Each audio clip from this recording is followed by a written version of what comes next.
Ivan Flowers from Fournos Restaurant is going to be working hard too today and making something called esquite?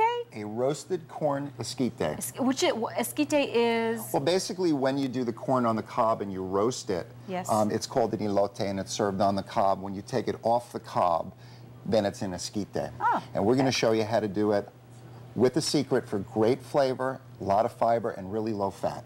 Ooh, I'm really liking that. Low fat and fiber. People out there are perking up. Absolutely. And it's not the little pills that you take from a bottle. No. Anyway, we'll talk about that a little bit. Chef Ivan Flowers from Fournos Restaurant in Sedona. And he's been cooking A through Z. Get it? Like your life A to Z. A to Z. And we are already on the letter R. R. Boy, the time has gone by. It has. It's flying by, and we're doing a roasted corn esquite. Roasted corn esquite. And we're going to show you how to do it. You start out with some nice corn. Corn's in season. Corn is in season. I'm going to put a little olive oil on a pan so I can roll my corn. Oh, okay. I'm going to put some red pepper flakes. Ooh, a little spicy. Your favorite spice, herb de Provence. Yes, I do like herb de Provence. It is. It's wonderful. I finally found it. It's versatile. You'll use it a lot. Yeah. Paprika. Guess that spice. Greek oregano. Cumin. Very good. Nice smoky cumin. Pepper. Salt and pepper. Okay. And that's going to give a nice amount. Garlic's over there. Garlic, or what you call applesauce. Yeah. And we're just going to put a little more olive oil. We're going to rotate the pan. This is a good way to roast your corn than just the plain old no flavor on there. Yeah, and you know, don't worry about how much olive oil you put because you're just coating. Rolling it? You're just coating it. And olive oil is very, very healthy. So work it around. No, that'd be a good seasoning. Okay. It is. All right. Take your corn and just start to roll it. You want it drenched with it? Not really, because you're going to go back in. Okay. And if you put too much on, you don't want to burn it either. Oh, okay. So you just get it nice and let it work into the crevices. Okay. Now at that point, we've roasted this corn. This corn goes on the grill, I'd say probably about a good 7 to 8 minutes till it starts to pop. Okay. And it's going to start to pop. All those flavors have worked in. Then what you want to do... So you don't necessarily go by the color then, Ivan, with corn when you're roasting it? I always thought you needed to wait till it was like slightly brown, but you said no? Well, yeah, sure. I mean, I'm feeling it. You know, you feel the kernels, and you can see that they're pretty much done. And if you look, we're pretty cooked. Okay. Okay, and a lot of this goes into the crevice. Now, what you want to do as well, when that corn comes out, you want to go back in. Oh. And you want to get a little more glaze on that. Plus, a lot of it probably comes off when you're on a real grill. It'll seep down. It'll seep down. Okay. So you want to roll it again. Now, at this point, a lot of times when you're cutting corn, people will go like this, it'll slip. They'll go like that, it'll slip. If you want to be safe, okay, you want to take that off and do a shortcut. Just go through your knife, and then when you go down, flat. it's flat. Nice flat surface. And at this point, nothing's going to slip. And they're not flying all over the place, too. When you do a big stock, sometimes they go and flying. they fly and they stay together. And you can smell all the flavors in that. And the corn is just slightly al dente. There's a little bit of a pop. There's the cumin, the paprika. It's got great flavor. But the kicker of this dish, when you're doing an esquite...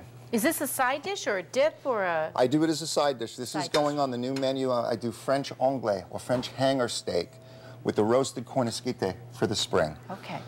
And now here's the kicker. You've got a lot of flavor in the corn, but you want to get a lot more flavor out of the dish. What you do is you take the corn when it's raw and you cut it into little sections, about 1 inch, and you juice it. Oh, you juice the corn. You put it through a juicer. You've got a juicer over. I don't have a juicer, so do you need a juicer? Get a juicer. And that's the corn juice? This is 100% corn juice, which will make a natural corn starch. Not modified, no salts, no gelatins. Now, you've got incredible flavor here. Okay, so you're going to go in. How many ears of corn do you think produce that amount of juice? This was 2. 2? Just 2? 2. Okay. And that is pure corn juice. Now, as that's going to start to thicken, when you do reduction cooking, the water comes out and the natural flavor stays in. I gotcha. So that's cornstarch? That's like natural cornstarch. Natural cornstarch. Now, I actually learned this. Look how thick it's getting already. Very quickly. That's fast. When I was the chef at Different Point of View, my chef de cuisine, his name is Corey Uphold, turned me on to this. And I was like, what are you doing over there? And he's it smells buttery. Yeah, buttery without the butter. And you can see how quickly that's starting to get thick. Really thick. So that's a good thickener for a lot of recipes? Fantastic, yeah. But it's natural. It's natural. Let's say that now, again, Ivan. It's natural. It's natural. Now that's important, and it's not that big of a deal, but you need a good juicer. A good juicer. Okay. Keep in mind, if you want to kick this flavor up a little more, you've got the cob. Make corn stock. Just put this in water. And reduce it? And with some shallots and onions and reduce it. Now fold the corn cob into the juice.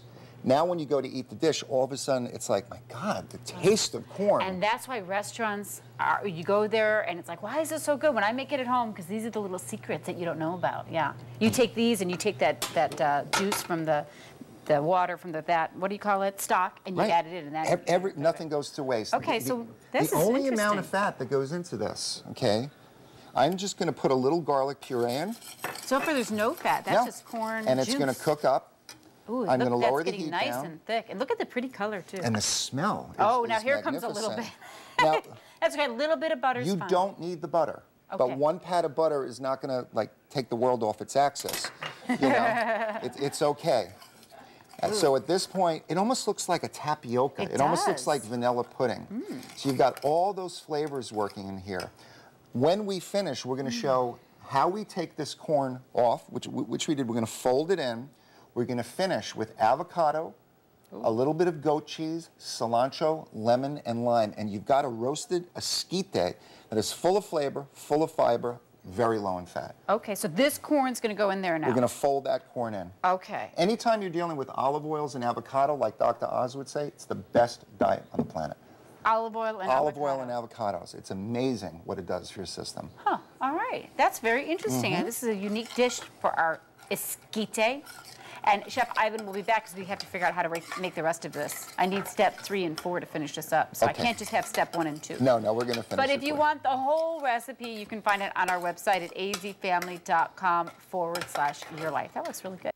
Corn esquite. Esquite, yes. Which means off the cob. Off the cob, and the way we did it. And actually, you were talking about the celebrity sex tapes. A few years ago, I might have called this could have been roasted corn on the knob, and that might have gotten. So we're gonna take. I didn't mention the sex tapes in here. It was earlier, but that's okay, Ivan. You can throw in your 2 cents. Getting back to the recipe. The corn is going in the dish.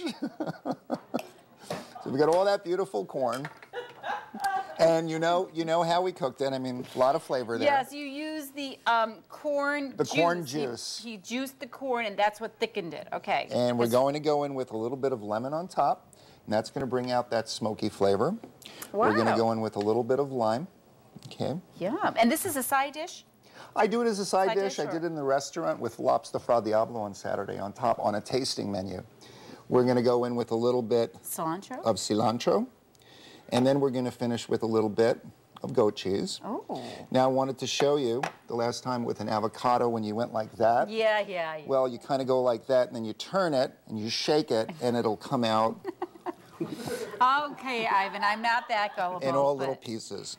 But that was pretty cool. Roasted corn esquite with goat cheese and avocado cilantro. Wow, yummy. And the recipe is going to be on our website, azfamily.com. And, I've started a blog, How Would I Cook You, just the letter U, wordpress.com, and it's through the eyes of a chef, where food recipes come from. So it's good to check out. Thanks, Ivan. I like that. We will be right back.